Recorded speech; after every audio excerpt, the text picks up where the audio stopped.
Hello friends, welcome to the YouTube channel dictation club.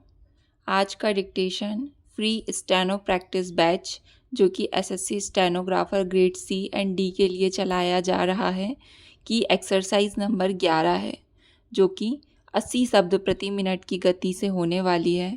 इसमें बीच बीच में आपको फ्लक्चुएशन भी मिलेगा और अगर इसकी पीडीएफ आपको अलग से चाहिए तो नीचे डिस्क्रिप्शन बॉक्स से आप टेलीग्राम की लिंक से टेलीग्राम चैनल ज्वाइन कर सकते हैं। उसमें आपको पीडीएफ मिल जाएगी और भी प्लेलिस्ट की लिंक आपको नीचे डिस्क्रिप्शन बॉक्स में मिल जाएगी, जिसमें रामधारी गुप्ता खंड 1, खंड 2 और न्यूज़पेपर के डिक्टेशन और साथ ही एसएससी स्टेनोग्राफर के प्रीवियस ईयर के डिक्टेशन भी मिल जाएंगे। तो ज़्यादा समय ना लेते हुए वीडियो को कर लीजिए लाइक, चैनल को सब्सक्राइब। डिक्टेशन स्टार्ट करते हैं। डिक्टेशन स्टार्ट होगा 5 सेकंड के बाद।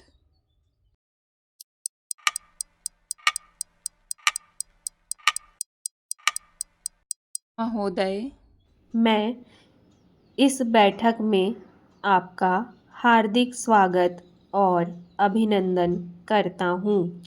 हमारे संविधान निर्माताओं को सामाजिक, आर्थिक और राजनैतिक न्याय, विचार, अभिव्यक्ति, विश्वास, धर्म और उपासना की स्वतंत्रता, प्रतिष्ठा और अवसर की समता प्राप्त कराने के लिए और राष्ट्र की गरिमा, एकता और अखंडता को सुनिश्चित करने वाली बंधुता बढ़ाने की अवधारणा रही है। इस अवधारणा और परिकल्पना को मूर्त रूप देने के लिए इस देश में लोकतंत्र की व्यवस्था की गई है। इस संरचना को हमने न केवल अंगीकार किया है, बल्कि इन 50 वर्षों में लोकतंत्र की जड़ों को मजबूत भी किया है। और जब जब परीक्षा की घड़ी का सामना करना पड़ा, तब तब हमारा देश इस परीक्षा में खरा उतरता गया है। सारी मानव सभ्यता 2 वर्गों में बटी हुई है। एक तो वह समूह है जिसके पास पर्याप्त मात्रा में पूंजी है और दूसरा वह समूह है जिसके पास कुछ भी नहीं है। इस असमानता की यह खाई बहुत चौड़ी है और इस खाई को कम करने के लिए निरंतर प्रयास होते हुए भी हमें अभी तक इसमें सफलता नहीं मिल पाई है। इस खाई की पूर्ति किया जाना नामुमकिन है। यदि हम संविधान को अंगीकृत करने वाले मूलभूत उद्देश्यों की तरफ दृष्टि डालेंगे तो पता चलता है कि बहुत कुछ करने के बाद भी हमें बहुत कुछ करना शेष है।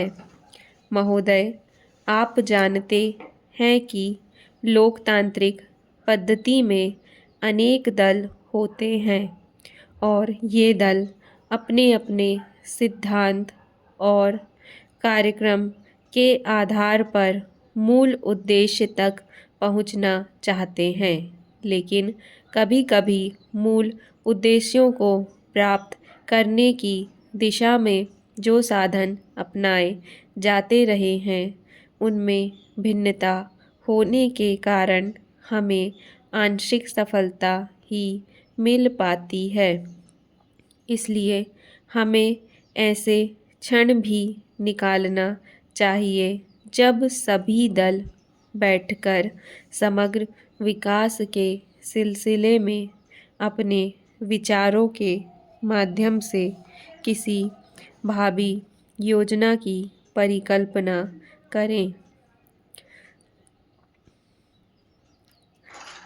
स्वतंत्रता की स्वर्ण जयंती के अवसर पर सभी दल बैठकर समग्र विकास के सिलसिले में अपने विचारों के माध्यम से किसी भावी योजना की परिकल्पना करें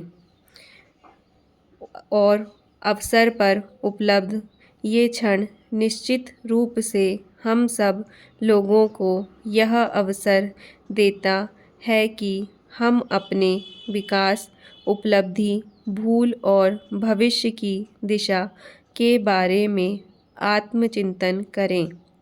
यह वह अवसर है जब हम दलीय भूमिका के ऊपर उठकर प्रदेश के समग्र विकास के लिए गहराई से विचार करें। स्पीकर साहब, भारत की आबादी 1 अरब आंकड़े कई साल पहले पार कर चुकी है।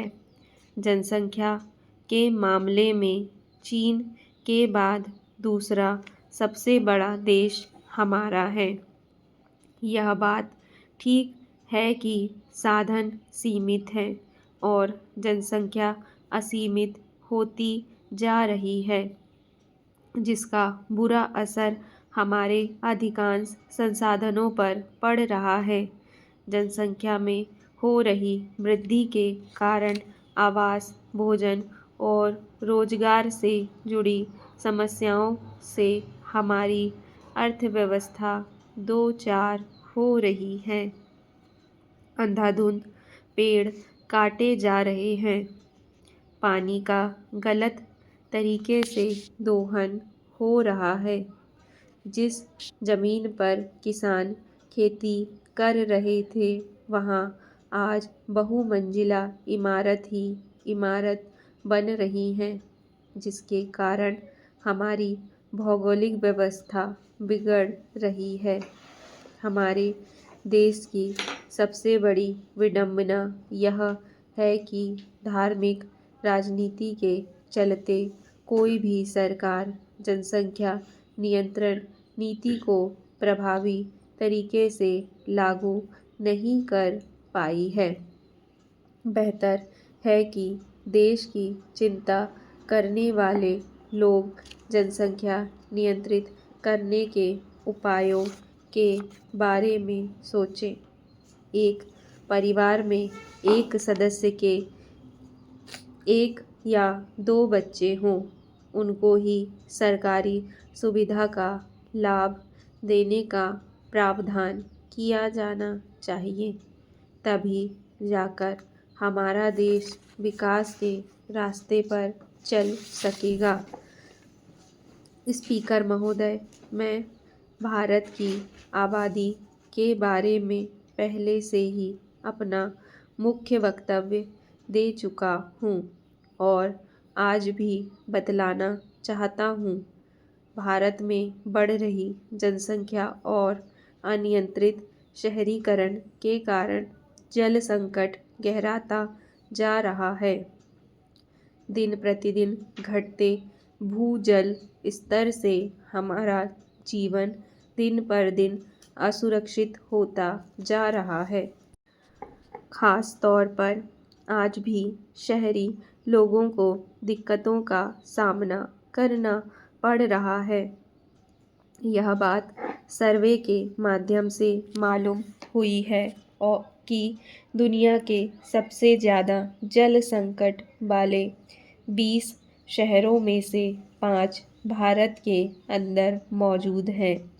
यह सब कुछ जानते हुए भी हमारे राजनीतिक दल मुफ्त और रियायती दर पर पानी देने के बारे में घोषणा कर देते हैं। दरअसल लोग राजनीतिक सत्ता हथियाने के लिए इतने आतुर हो जाते हैं कि उन्हें पर्यावरण, जल, जमीन आदि की महत्ता नहीं दिखाई पड़ती। दूसरी तरफ देश में प्रति व्यक्ति जल की खपत में निरंतर वृद्धि यह चेतावनी दे रही है। फिर भी इस बात से उन्हें ज़्यादा फर्क नहीं पड़ता है, जबकि ज़रूरी यह है कि हमें बूंद बूंद जल की अहमियत को नज़रअंदाज न करके उसको संरक्षित करने का प्रयास करना चाहिए। आदरणीय महोदय, मैं जिस क्षेत्र का जनप्रतिनिधि हूँ वहाँ एक नवीन अस्पताल बनकर तैयार है, लेकिन अमला नहीं है। अमले के अभाव में बीमार जनता बहुत परेशान होती है। कई व्यक्ति इलाज के अभाव में बीमारी के शिकार हो रहे हैं। अभी तक चिकित्सालय में अमले की पदस्थापना नहीं की गई है। वास्तविक रूप से वर्तमान में अस्पताल का कार्य प्रारंभ नहीं किया गया है। वहाँ डॉक्टर, ड्रेसर और अन्य अमला तत्काल नियुक्त किया जाए। स्टॉप। डिक्टेशन पसंद आए तो वीडियो को लाइक तथा चैनल को सब्सक्राइब कर लें। धन्यवाद।